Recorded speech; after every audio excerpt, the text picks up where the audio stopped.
तो फिर से स्वागत है आपका। आज का जो टॉपिक रहने वाला है वो है गोपाल कृष्ण गोखले, या आप यूनिट नंबर 6 इसको कह सकते हैं। ठीक है, तो पीछे हमने 5 लोगों को, उनके विचारों को हमने अध्ययन कर लिया है। आज हम गोपाल कृष्ण गोखले के विचारों के बारे में पढ़ते हैं। एक प्रश्न तो इनसे भी ज़रूर बनेगा, और कौन सा प्रश्न बनेगा हम जैसे जैसे प्रश्न देखेंगे आगे डिस्कस करते जाएंगे। चलिए शुरुआत करते हैं सबसे पहले छोटे वाले प्रश्नों से, अति लघुत्वात्मक वाले प्रश्नों से। ठीक है, तो एक चीज़ मैं आपको बता देता हूँ, प्लीज़ कमेंट ऐसा मत कीजिए कि ये किस यूनिवर्सिटी के लिए है या फिर फलानी यूनिवर्सिटी के लिए है या नहीं। तो दोस्तों ये सभी यूनिवर्सिटीज़ में काम आएगा आपका। आप बस सिलेबस मिला लो और बुक का नाम देख लो।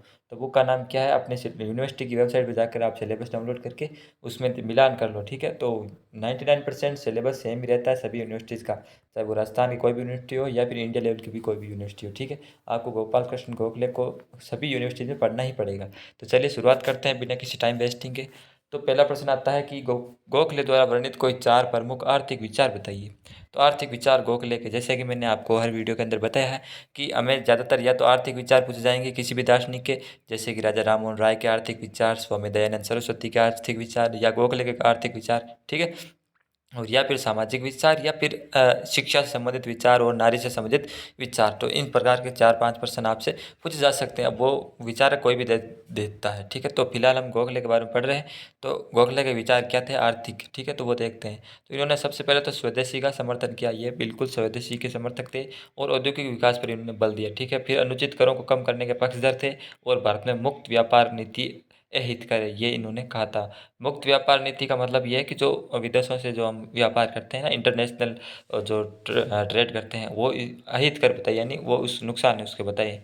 उसका नुकसान का कारण यही है कि उससे अगर हम विदेशों से अगर इंपोर्ट एक्सपोर्ट करते हैं तो इससे जो लोकल बिजनेसेज होते हैं वो डाउन हो जाते हैं। ठीक है, तो ये इन्होंने 4 प्रकार के इन्होंने आर्थिक विचार दिए। ठीक है, ये इनके आर्थिक विचार है। स्वदेशी का समर्थन किया है, औद्योगिक विकास पर बल दिया है, और अनुचित करों को इन्होंने समाप्त करने के पक्षधर थे। ठीक है, और जो मुक्त व्यापार नीति है उनको अहित कर बताया है। चलिए आगे प्रश्न देखते हैं, अगला प्रश्न। तो गोपाल कृष्ण गोखले के सामाजिक विचार को आपको बताना है शॉर्ट के अंदर। तो इन्होंने भारत में सामाजिक जागृति और प्रचलित अंधविश्वासों और रूढ़ियों के निराकरण की आवश्यकता के प्रबल समर्थक थे। वह जातिगत भेदभाव का पूर्ण अंत चाहते थे, पूर्ण अंत चाहते थे जातिगत भेदभाव का। तो जैसा कि हमने पिछले वीडियोज़ में भी पढ़ा है, और लगभग सभी जो विचारक हैं, जैसे चाहे गोपाल कृष्ण गोखले हो, दयानंद सरस्वती हो, या फिर राजा राममोहन राय हो, उनके सामाजिक विचार लगभग लगभग एक समान ही है। सामाजिक विचार उनके यही है कि जो अंधविश्वास है उनको उन्होंने माना नहीं, उनको खिलाफ जो है उन्होंने आंदोलन किए, और सामाजिक जागृति और स्त्री शिक्षा, इस प्रकार की चीज़ों में ये मानते थे, और जातिगत भेदभाव का ये अंत चाहते थे। तो चाहे आपसे किसी भी दार्शनिक का या विचारक का आपसे पूछ ले सामाजिक विचार, तो आपको ये कॉमन लिख देना है, और सबके लगभग सेम सेम है। ठीक है, तो इसमें आप कन्फ्यूज मत होना कि गोखले के क्या विचार थे, राजा राममोहन राय के क्या विचार थे। तो लगभग लगभग आप पढ़ते हैं तो आपको पता है कि ये सारे के सारे लगभग सामाजिक विचार तो कम से कम इनके सेम ही थे। ठीक है, आगे का प्रश्न देखते हैं। गोखले की राजनीति की आध्यात्मिकरण अवधारणा क्या है। ये इंपॉर्टेंट प्रश्न है, राजनीति के आध्यात्मिकरण अवधारणा क्या है, इंपॉर्टेंट प्रश्न है, और पिछले कुछ एग्जाम्स में ये पूछा भी गया है। तो देखिए उन्होंने क्या कहा कि राजनीति को नैतिकता के साथ जोड़कर चरित्र निर्माण पर बल दिया।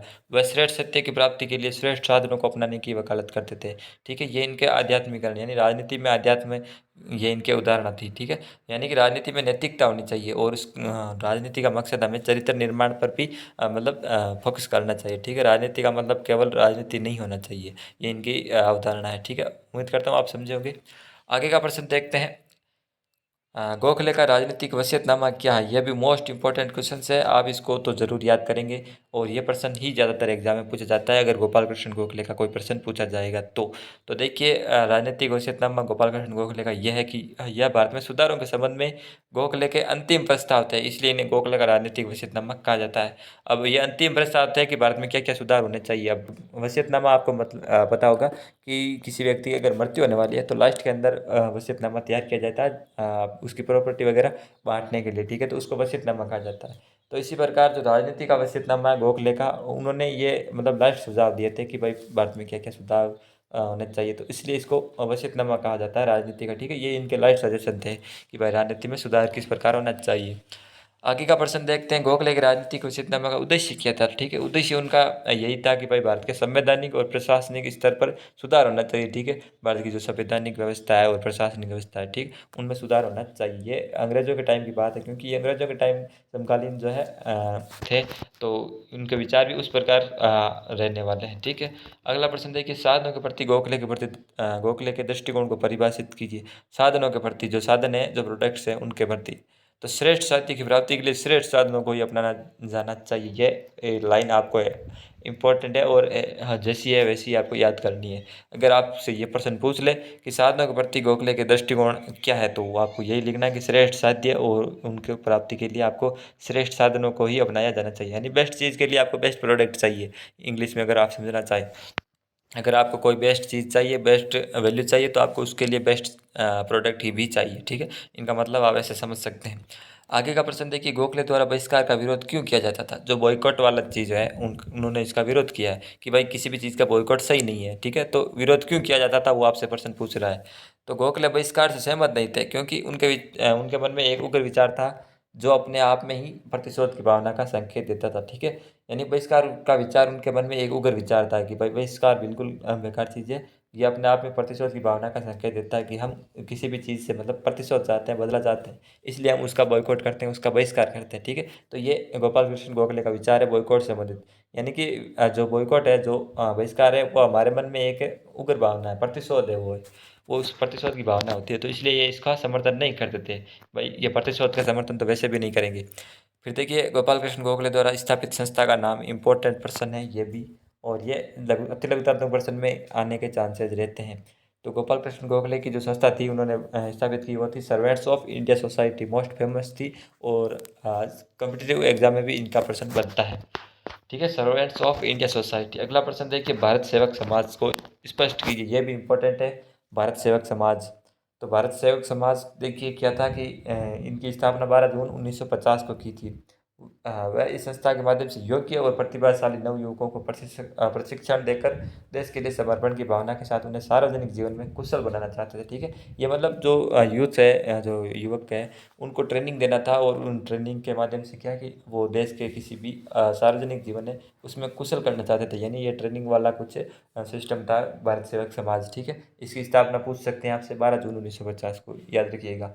आगे का प्रश्न जो है, अब लघुचात्मक प्रश्न की ओर हम शिफ्ट हो रहे हैं। तो लघुचात्मक प्रश्न देखिए, गोपाल कृष्ण गोखले की स्वशासन की धारणा को स्पष्ट करें। इंपॉर्टेंट प्रश्न है, गोपाल कृष्ण गोखले की स्वशासन की धारणा। हालांकि गोखले कर्मिक सुधारों के मार्ग को अपनाने के पक्षधर थे, यानी कि हमें धीरे धीरे किसी भी चीज़ में सुधार करना चाहिए, एकदम से सुधार नहीं हो सकता।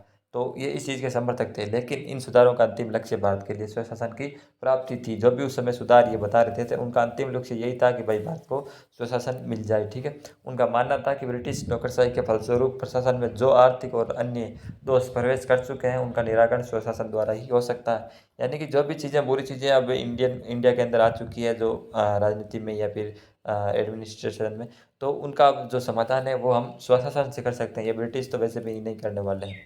तो स्वशासन का अर्थ स्पष्ट करते हुए उन्होंने कहा था कि ब्रिटिश प्रशासनिक यंत्र के स्थान पर भारतीय प्रशासनिक यंत्र का स्थापित करना, विधान परिषदों का विस्तार और सुधार करते इन्हें वास्तविक संस्था बना देना, और जनता को अपने मामलों का प्रबंध स्वयं करने देना ही स्वशासन है। ठीक है, तो आपसे ये भी पूछ सकता है कि स्वशासन की परिभाषा स्पष्ट कीजिए गोपाल कृष्ण गोखले के अनुसार। तो आपको ये वर्ड आपको लिखने हैं इस लैंग्वेज के अंदर। ठीक है,